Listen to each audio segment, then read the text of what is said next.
예수님을 믿지 않는 그런 사람들과의 삶과의 다른 점이 있다면 저는 그리스도인들의 인생이 좀 아름답다 이렇게 표현하고 싶습니다. 사람의 삶이라는 것, 사람의 생활은 아름답다 말할 수 있는 그 이유가 우리 그리스도인들에게 충분합니다. 그 첫 번째는 하나님이 우리를 계획하셨다. 그래서 내 자신은 소중하다. 또 나는 사랑을 받고 있다. 바로 이 부분 때문에 나는 하나님의 작품이기 때문에 내 인생이 아름답다 이렇게 말할 수 있습니다. 또 두 번째는 우리는 패배자가 아닌 승리자이기에 그렇게 말할 수 있습니다. 왜냐하면 우리의 생이 마지막은 죽음이 아니에요. 사망이 아닙니다. 우리에겐 영원한 생명이 있어요. 영원한 생명이 있고 우리는 천국에 갑니다. 하늘나라에 갑니다. 그러한 소망을 가지고 살아가기 때문에 우리 인생 생활은 아름답다 이렇게 말할 수 있습니다. 그리고 또 다른 이유가 있다라는 겁니다. 그 이야기를 오늘 여러분에게 다윗을 통해서 좀 함께 나눠보고자 합니다. 다윗이 왕이 되었습니다. 왕이 되고 나서 하는 일 중에 다윗이 하나님의 궤에 대한 생각이 났고 그 하나님의 궤를 옮기려고 합니다. 그래서 하나님의 궤를 어느 집에 있는 어느 지역에 있는 곳에 가서 옮깁니다.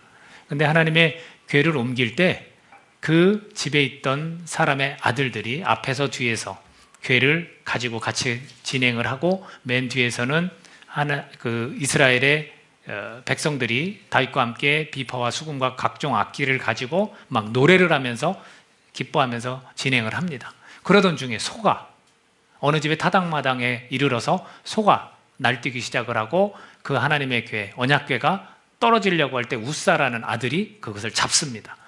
그 궤를 잡았더니 하나님께서 진노하셔서 그 자리에서 죽게 만들어요. 다윗이 이 광경을 보고 화를 냅니다. 어떻게 이런 일이 일어날 수 있을까? 그래서 그곳에서 하나님을 두려워했다 이런 표현을 씁니다. 그리고 왕궁으로 그 언약궤, 하나님의 궤를 가져오지 못하고 오벳 에돔이라는 집에 그 사람의 집에 그걸 두고 그냥 옵니다. 그리고 나서 어떤 소식이 들려오냐면 3개월이 지난 뒤에 오벳 에돔이라는 사람의 집에 하나님의 언약궤를 두었더니 그 3개월 안에 하나님께서 그 집에 복을 주셨다. 성경은 이렇게 표현하고 있습니다.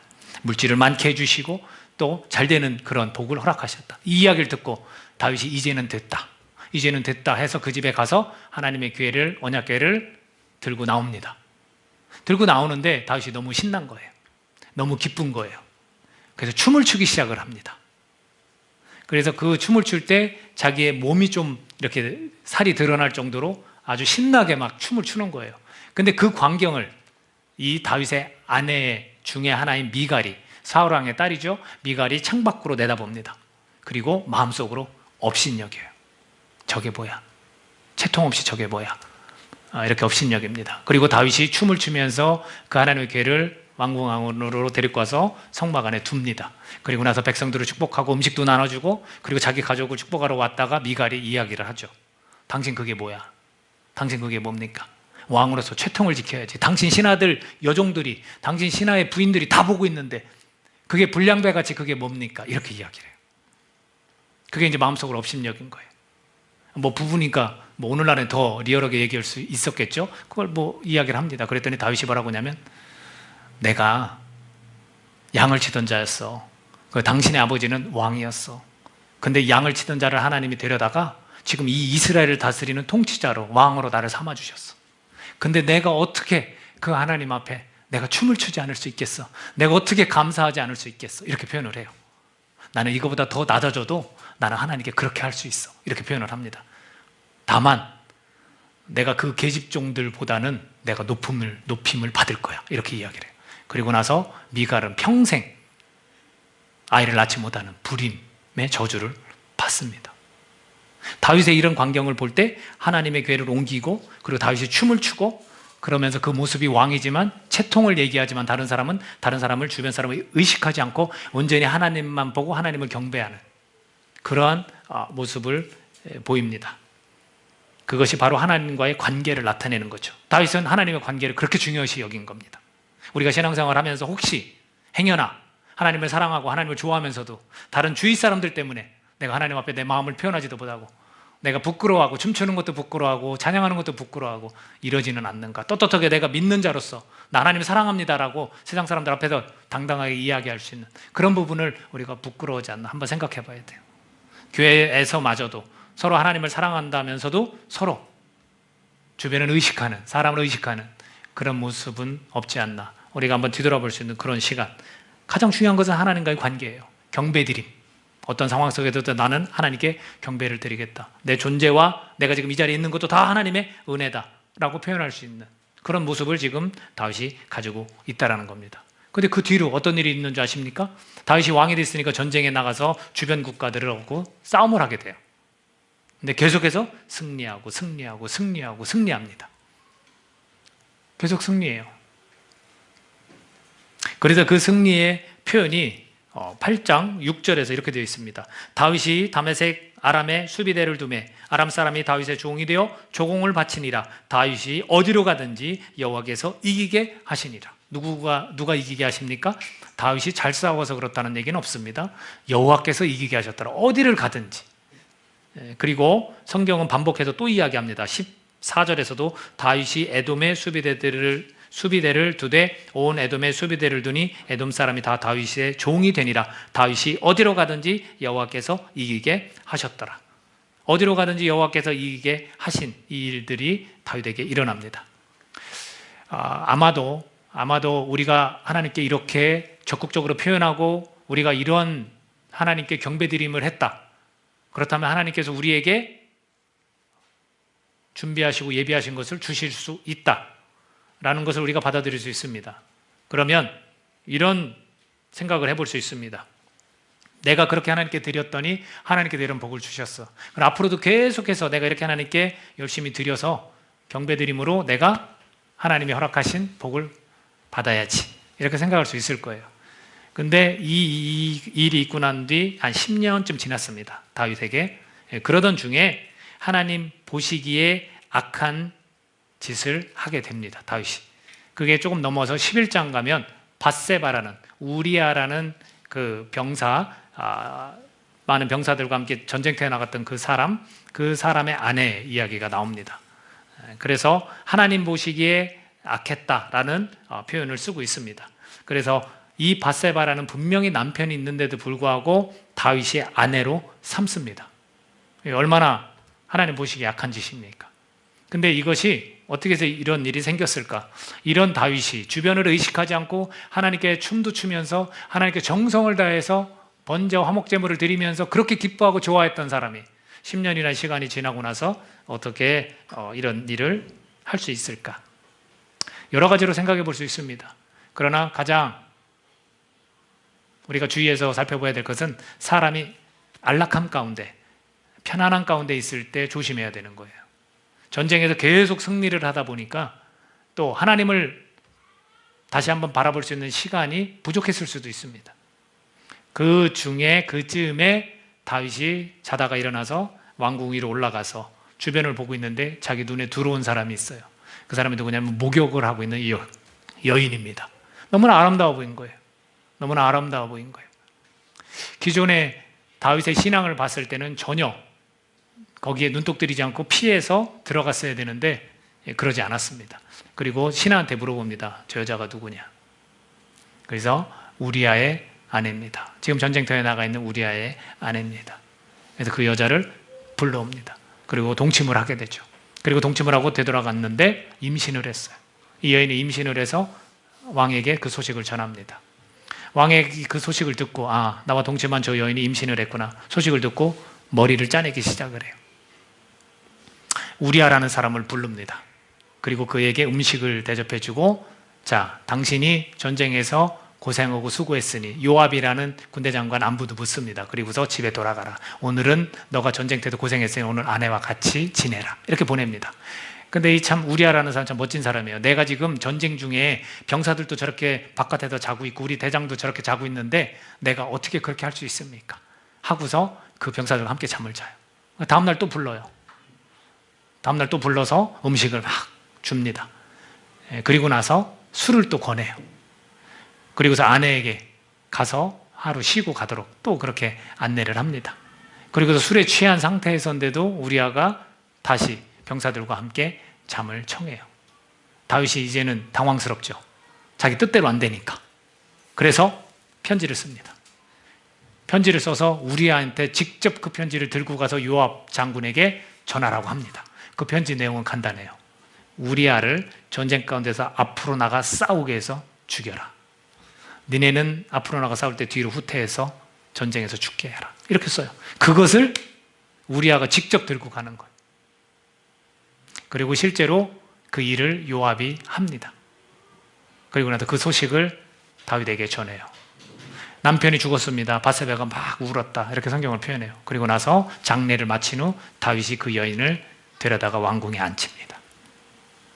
이것을 보고 하나님께서 11장 마지막 구절에 뭐라고 했냐면 그 장례를 마침에 다윗이 사람을 보내 그를 왕궁으로 데려오니 그가 그의 아내가 되어 그에게 아들을 낳으니라. 다윗이 행한 그 일이 여호와 보시기에 악하였더라. 이렇게 표현합니다. 그러면 하나님께서 어떤 방법을 취하시냐면 나단이라는 선지자를 보냅니다. 그래서 나단이라는 선지자가 가서 이야기를 해요. 자, 한 성에 두 사람이 있어요. 한 사람은 부자입니다. 한 사람은 너무나 가난해요. 이 부자는 양과 소가 너무나 많이 넘쳐나요. 근데 이 가난한 사람은 암양 새끼 하나가 있는데 이 암양 새끼는 같이 먹고 같이 자고 마치 그 사람의 딸 같습니다. 근데 그 성에 나그네가 하나가 왔어요. 그래서 이 부자인 사람이 나그네를 대접해야 되는데 자기가 갖고 있는 많은 소유 중에 양이나 소를 잡지 않고 가난한 자의 암양 새끼를 잡아서 나그네를 대접했습니다. 이야기를 했습니다. 다윗에게 나단이. 그랬더니 다윗이 그를 죽여라. 그리고 율법에서 이야기한 것처럼 양을 4배나 갚아야 된다. 이렇게 이야기를 했어요. 막 분해가지고 그게 무슨 소리냐. 그게 말이 되느냐. 그 사람은 당장 죽여야 된다. 이렇게 이야기했더니 나단이 뭐라고 하냐면 그 사람이 바로 당신입니다. 이렇게 이야기를 해요. 그 부자가 바로 당신입니다. 이렇게 이야기를 해요. 그리고서 하나님께서 지금 너가 행한 이 일, 이것이 좋지 못하다. 악하다. 이렇게 표현을 합니다. 어떤 악을 저질렀습니까? 2가지의 죄죠. 하나는 간음한 거. 그리고 살인한 거. 그거에 관해서 그렇게 책망을 합니다. 그랬는데 놀랍게도 이 소리를 다 듣고 다윗이 나단에게 뭐라고 하냐면 내가 여호와께 죄를 범하였노라. 바로 회개하는 거예요.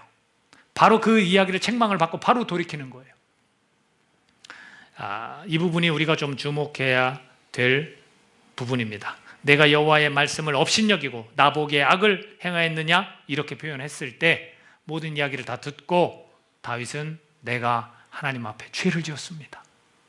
이렇게 하고 바로 회개를 합니다. 그렇게 회개를 할 때 어떻게 해서 이렇게 회개를 할 수 있지?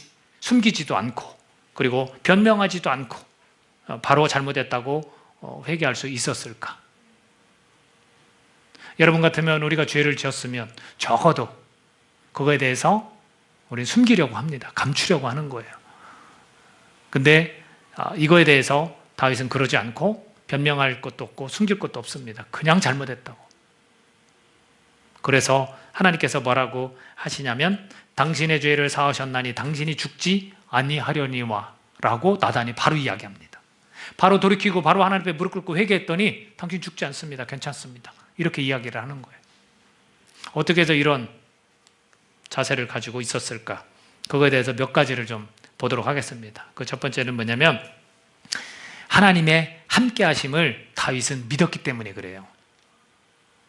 언제나 하나님은 나와 함께 하셨구나라는 걸 믿었기 때문에. 우리가 알고 있는 본문 7장 9절을 한번 같이 볼까요? 7장 9절.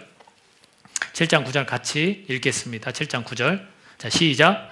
내가 가는 모든 곳에서 내가 너와 함께 있어 내 모든 원수를 내 앞에서 멸하였은즉 땅에서 위대한 자들의 이름같이 내 이름을 위대하게 만들어 주리라. 이루어진 일과 앞으로 이루어질 일에 대해서도 설명을 한 건데 이루어진 일에 대해서 경험했던 것 중에서 내가 너와 함께 있어 라는 표현을 써요. 하나님은 우리 믿는 자들과 언제나 함께 하세요. 그걸 믿으시죠? 우리가 그걸 믿는 자들이에요. 그러니까 다윗도 그걸 믿었어요. 내가 죄를 짓든 지금 내가 죄를 지어서 책망을 받든 하나님 지금 나와 함께 계시다. 하나님 보고 계시고 내 곁에 계신 것처럼. 그러니까 그 하나님 앞에 지금 바로 무릎 꿇고 회개할 수 있었던 거예요.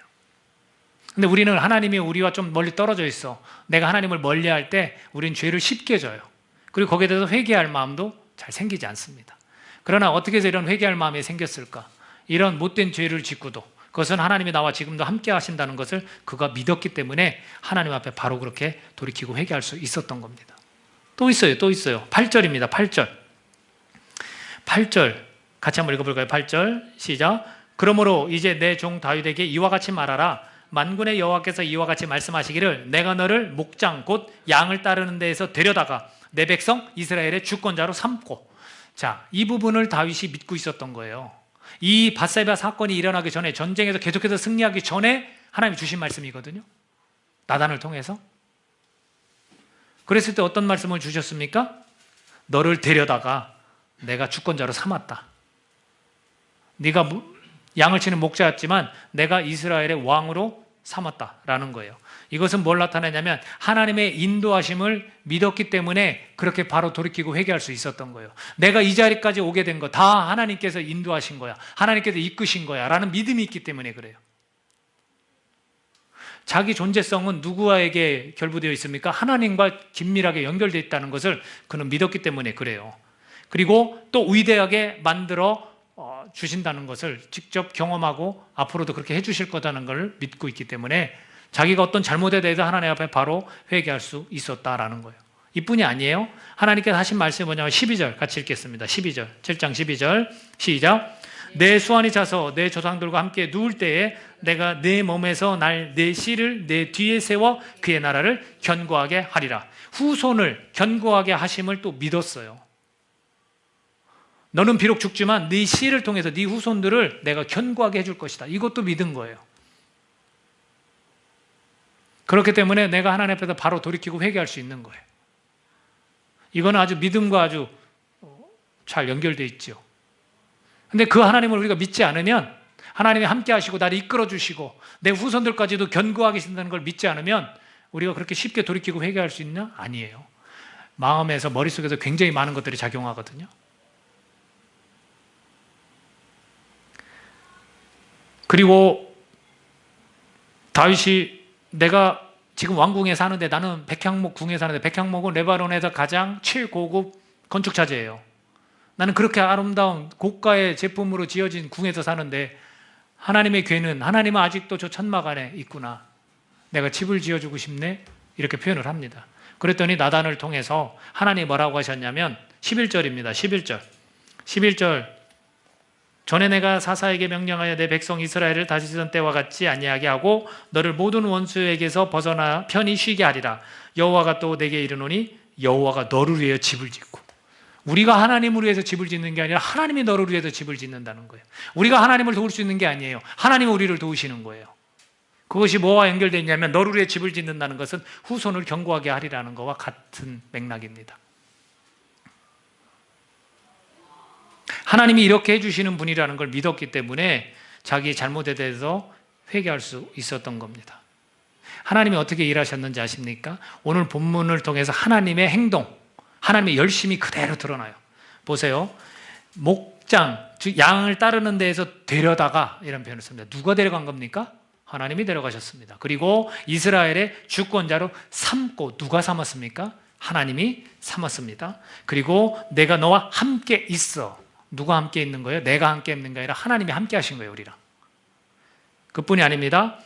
내 이름을 위대하게 만들어 주리라. 만들어 주시는 거예요.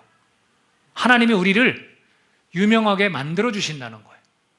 그뿐이 아닙니다. 편히 쉬게 하리라. 이제는 주변 국가들에서 침략을 받고 지배까지, 사사시대는 지배까지 당했어요. 근데 이거 이제 끝났어.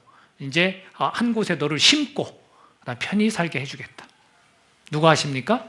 하나님이 하십니다. 그리고 너를 위하여 집을 짓고 네 후손 내가 견고하게 지킬 것이다. 이렇게 말씀을 하고 계십니다. 하나님의 이 열심, 우리는 우리가 자꾸 하나님께 뭘 드려야 되고 우리가 뭘 해서 하나님께 영광 돌린다?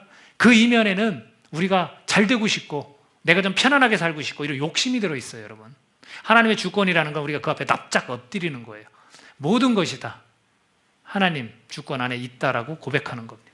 이런 하나님이심을 믿었기 때문에 죄에서 바로 돌이킬 수 있었다라는 거예요. 여러분 보세요. 만약 돌이키지 않았다면, 우리가 그런 죄를 졌다면, 우리 상황 가운데 내가 책망받았다면 우리는 상처받았다고 그럴 수도 있어요. 있지도 않은 일 지어냈다고, 그 나단한테. 그럴 수 있지 않겠습니까? 네가 봤어? 내가 그런 죄를 진 걸 네가 봤어? 이렇게 얘기할 수도 있어요. 하나님 버젓이 살아계시고 함께 하시는데. 근데 그 하나님이 함께 하시지 않는다고 생각해 보세요. 그럼 변명할 수 있어요. 숨길 수 있어요. 우리가 이 예배 자리에 나와서 예배 이 시간 가운데, 1시간이라는 시간 가운데 찬양도 드리고 기도 드리고 여러 가지 일을 하잖아요. 말씀도 듣고. 그 가운데 내가 삶 속에서 잘못한 거 있다면 이 자리에 가서 뭘 하는 겁니까? 회개하는 거예요. 하나님, 내가 이 한 주는 잘못 살은 것 같습니다. 하나님 다 보고 계시고 나와 함께 하십니다. 그렇기 때문에 내가 쉽게 고백할 수 있는데, 그 하나님이 내 곁에 없고 나를 인도하셔, 나를 이끄셔, 이 믿음이 없어요. 그러면 당연히 삶 속에서 저지른 죄를 숨깁니다. 숨겨도 이 자리에 앉을 수 있어요. 왜? 사람은 모르니까.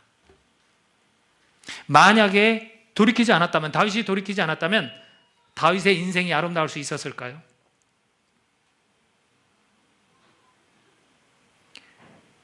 하나님 없이는 두려운 거예요.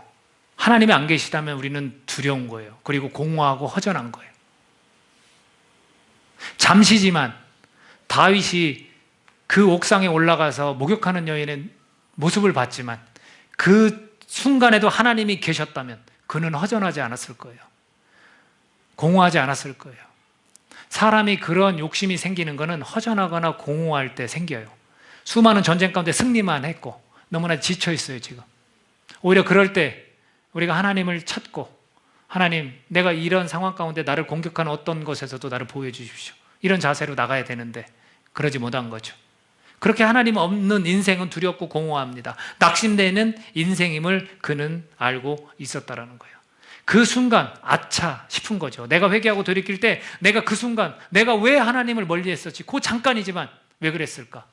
이렇게 하나님 함께 하시고 나를 인도하시고 이끄시고 우리 후손들까지 견고하게 계시는 분인데 이거를 믿었기 때문에 바로 하나님 앞에 돌이킬 수 있었다는 거예요. 저는 우리 신앙인들이 이렇게 잘못하는 것에 대해서, 인간은요, 제가 말씀드리지만 거기서 거기에요. 저를 비롯해서 수많은 목사들이 나중에 잘못되는 것도 다 드러나고 있고요. 신앙인들의 삶도 여기에서는 근엄하고 아름다운 옷을 입고 멋져 보이지만 삶에서나 생각은 다 엉터리예요. 이게 인간이에요. 근데 그 인간 가운데 하나님께서 함께 하시고 이끄시고 너를 견고하게 하겠다 말씀하신다. 우린 그걸 믿어야만 내 이 잘못된 삶을, 정결하지 못한 삶을 하나님 앞에 고백할 수 있다라는 거예요. 근데 그 하나님이 맨날 멀리 계시거든. 내 마음 가운데, 이 생각 가운데 꽉 들이차 계신 게 아니라 잠깐 나가 있다가 외출하셨다가 주일날만 내가 모시고 잠깐 오는 거거든요. 그렇게 될 때 우리의 삶은 어떻겠습니까? 하나님께서 나를 지키셨다는 것을 다윗은 믿었습니다. 그래서 그는 죄책감에 사로잡히는 것이 아니라 회개하고 돌이키는 자의 모습을 보일 수 있었다는 거예요. 대부분 우리는 죄책감에 빠져요. 그렇죠? 내가 잘못했으면 그냥 인간으로서 우리 죄성을 가지고 있기 때문에 그럴 수도 있어요. 죄를 지을 수도 있어. 그런데 이 죄가 왜 아무것도 아닌 게 되냐면 하나님이 그걸 용서해 주시는 분으로 우리에게 왔기 때문에, 예수님이 계시기 때문에 우리가 바로 회개한다면 주님은 그렇게 용서해 주시는 거예요. 그렇기 때문에 우리 죄책감에서 시달리지 않을 수 있다는 거예요. 근데 그걸 숨기고 꽁꽁 감추고 만약에 다윗이 돌이키지 않았다면 죄책감에 시달려요. 10년 전에는 내가 춤추고 하나님의 교회를 그렇게 기쁜 마음으로 가져와서 지금도 내가 하나님보다 나는 더 편안한 곳에 살기 때문에 그게 부담스러운 이런 마음이었는데 내가 이런 죄를 짓다니, 내 인생에 있을 수 없는 일을 내가 했구나. 거기에 집착하다 보면 죄책감에 빠지는 거예요. 숨기거나 감추는 거, 두려워서 그는 그러지 않았다라는 거예요. 이것은 충분히 하나님과 멀어질 수 있는 상황들이었습니다. 죄를 짓고서 하나님과 멀어지는 사람이 굉장히 많아요. 수치심과 자존심 상해하는. 그래서 떳떳하게 못 내놔요, 하나님 앞에. 수많은 신앙인들이 자기가 잘못하면 그 잘못에 대해서 하나님께 고백한다면 하나님은 기꺼이 받으시고 용서해 주십니다. 근데 이것을 자꾸 감추고 변명하고 그럴수록 그는 자꾸 하나님과 멀어지게 돼 있어요. 왜 그렇습니까? 하나님은 거룩하신 분이에요. 깨끗한 분이에요. 그분이 정말로 정하다 하면 다 깨끗하게 될 수 있는 거예요. 근데 그 정함을 받지 않기 때문에 그 깨끗한 분 앞에 서기가 두려운 거예요. 그래서 사람들 전도하다 보면 제가 술을 많이 먹고요, 제가 고주망태가 돼요, 내가 담배를 피워서 아직 교회 못 나가겠어요, 이런 사람 많죠? 제가 좀 이렇게 뭐 부정부패 이런 거에도 눈을 감아주고 있고 비리 이런 것도 내가 그냥 서슴없이 하는 사람이라 나 아직 교회 가면 안 돼요, 이러죠? 왜 그렇습니까? 인간의 이 본성 가운데 그런 모습으로는 하나님이라는 분 앞에 설 수 없다라고 생각하는 거예요. 두려움이에요. 그게 다 두려움.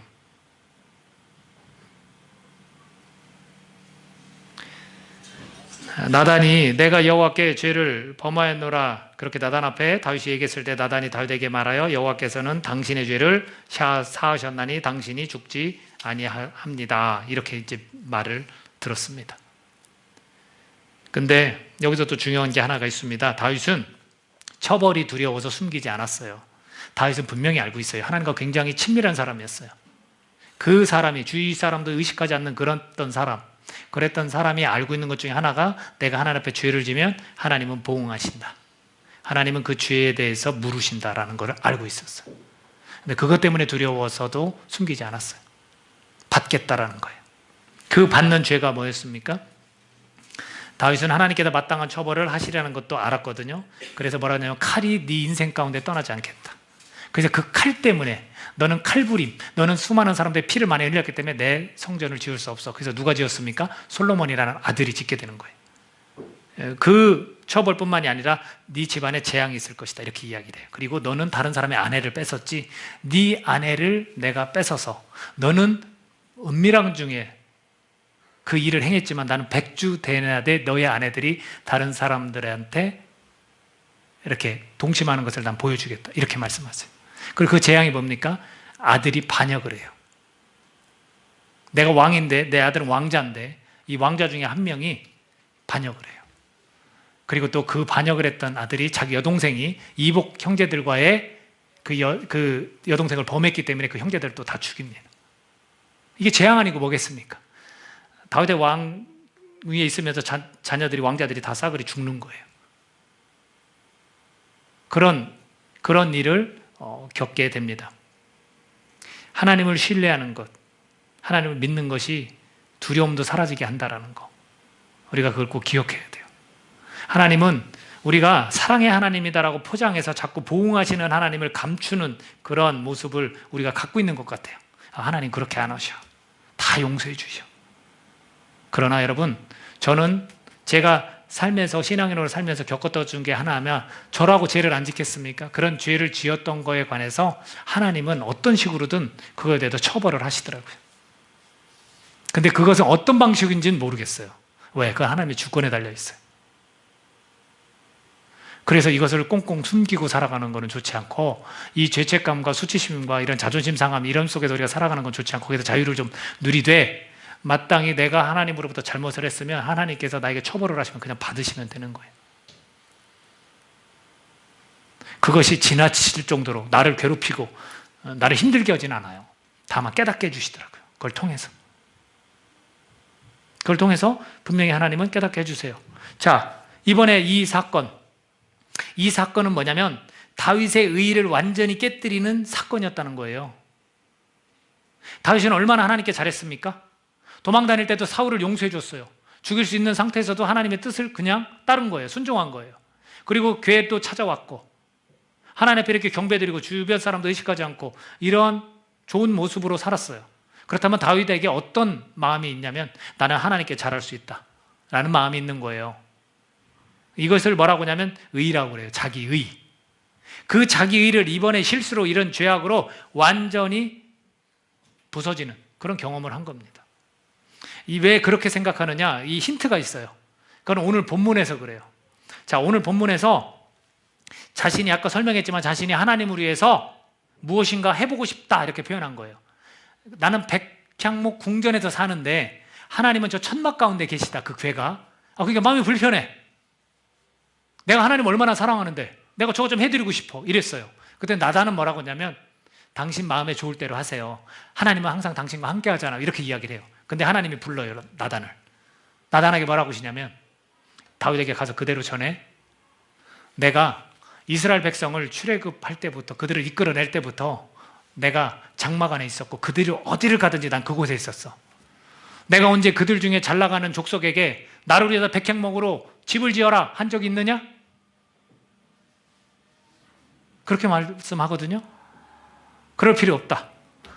나는 한 곳에 머무르는 게 아니라 언제나 너희와 함께 했다. 이렇게 표현하시는 거예요.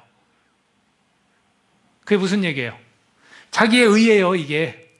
내가 뭔가 하나님을 위해서 뭘 해주고 싶다. 야, 이렇게 하면 하나님, 내가 진짜 이렇게 하면 하나님이 좋아하실 거야. 이게 자기 의예요. 오히려 하나님은 뭐라고 했습니까? 내가 너를 위해서 집을 짓는 거야. 네가 나를 위해서 집을 짓는 게 아니라. 우리가 하나님을 돕는 게 아니에요. 하나님이 우리를 돕는 거예요. 자꾸 그 하나님을 자꾸 우린 낮춰요. 하나님을 자꾸 높여야 돼요. 그분 앞에 항변할 수도 없는 그런 위엄과 그런 거룩과 그런 능력을 가지신 분이에요, 사실.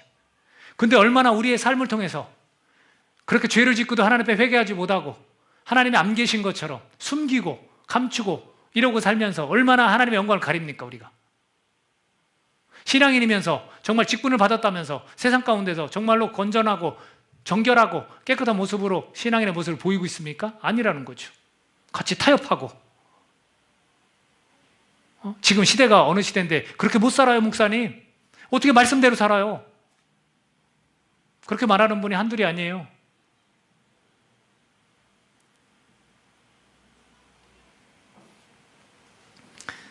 다윗이 편안할 때, 전쟁에서 계속 승리하고 백향목이라는 아름다운 궁에서 살고 주변 국가들이 다 자기를 우러러볼 때, 잘 나갈 때, 자신이 진짜 이스라엘의 왕이기도 하지만 진짜 왕은 하나님인데 자기가 왕이 되려 할 때, 그때 이 사건이 발생한 거예요. 우리가 한번 뒤돌아봤으면 좋겠어요. 내가 지금 나쁜 생각을 하거나 죄를 진 그런 일이 있다면 혹시 내가 지금 편안하고 잘 나가거나 아니면 내가 왕이 지금 됐기 때문에 그런 일도 아무렇지도 않게 행하는지 한번 봐야 돼요. 안타깝게도 신앙의 수준이 아직 낮은 분들은 이런 것에 대해서 별로 크게 와닿지 않습니다. 근데 내가 정말 하나님과 친밀하고 내가 하나님께 정말로 헌신했고 나 하나님 정말 사랑하는 이런 사람들 가운데 나타나는 현상이 바로 이거예요. 자기의 의. 이 사건이 바로 그것을 깨뜨려준 사건이 되었다는 거예요. 다윗에게. 나도 별 수 없구나. 나 이렇게 잘 참고 잘 용서하고 이렇게 잘 왔는데 나도 별 수 없구나. 우리가 그걸 생각해야 돼요, 여러분. 내가 하나님 앞에 큰 코 다치기 전에 내 별 수 없는 존재. 나 하나님 없으면 나 못 사는 존재. 나 예수님 없으면 정말 안 되는 존재. 이걸 깨달으셔야 돼요. 우리가 의가 어디에 있습니까? 우리가 의인이라고 왜 칭해줬습니까? 그 십자가에 달리신 그 사건, 그것이 죄를 다 없이 하신 사망 권세를 이기신 그게 의예요. 하나님의 의. 그걸 믿기 때문에 너 그래 의인이다 이렇게 하는 거예요. 우리가 믿어야 사는 거예요. 믿어야 이런 죄책감이나 수치심이나 이런 죄악 가운데서 쉽게 회개하고 돌이킬 수 있는 거예요. 우리가 그걸 믿어야, 하나님을 믿어야, 나와 함께 하시는 하나님을 믿어야. 이러한 사건을 저지르고도 하나님 보시기에 악한 이 사건을 저지르고도 다윗이 인생이 아름다울 수 있었던 것은 하나님을 믿었기 때문에 회개하고 회복되는 그런 신앙인이 되었다라는 거예요. 오늘 저와 여러분의 인생이 왜 아름다울 수 있는지 아십니까? 우리가 착하고 남들이 보기에도 예의 바르고 매너 있고 남부럽지 않게 살고 이런 것으로 우리가 아름다운 게 아닙니다. 나도 죄를 지을 수 있지만 내가 그 죄 가운데 거해도 난 하나님 앞에 바로 돌이키고 회개하고 내 썩어 문드러진 이 마음 한 군석 이것도 회복될 수 있는 그런 사람이기 때문에 우리의 인생이 아름다운 거예요. 항상 말씀드리지만 인생이 그렇게 호락호락합니까? 우리를 가만 놔두지 않아요. 끝으로 말씀을 드리고 마치도록 하겠습니다. 하나님을 신뢰할 때, 하나님을 믿을 때 두려움은 사라집니다. 두려움 때문에 고백하지 못하는 거,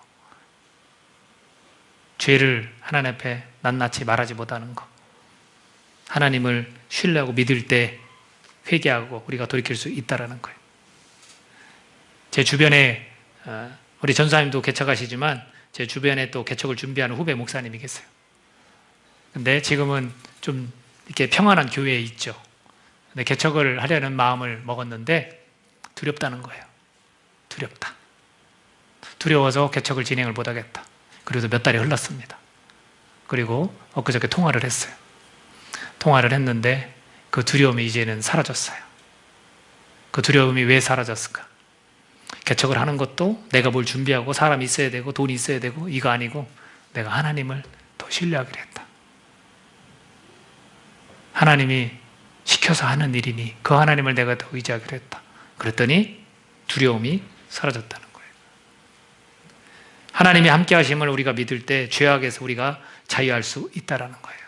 죄를 지을 수 있는 연약한 존재지만 우리가 회개할 수 있다는 거예요. 우리가 하나님의 함께 하심을 믿어야 돼요. 하나님이 내 죄악도 다 보신 분이에요. 우리가 계속해서 그걸 믿을 때 하나님이 보고 계시다면 사실은 그 죄악을 지으려고 해도 성령께서 나를 막으실 거예요. 근데 우리가 하나님을 자꾸 멀리하고 떠나고 하나님 함께 하신다는 것을 믿지 않기 때문에 우리가 죄를 쉽게 지을 수 있는 거예요.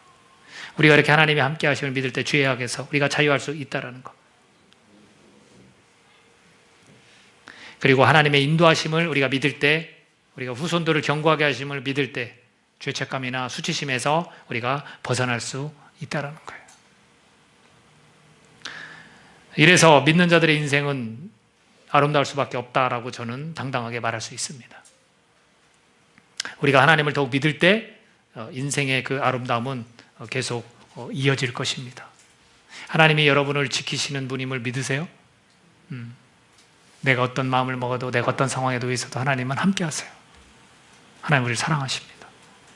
나를 지키십니다. 나를 이끄시고 나를 인도하십니다.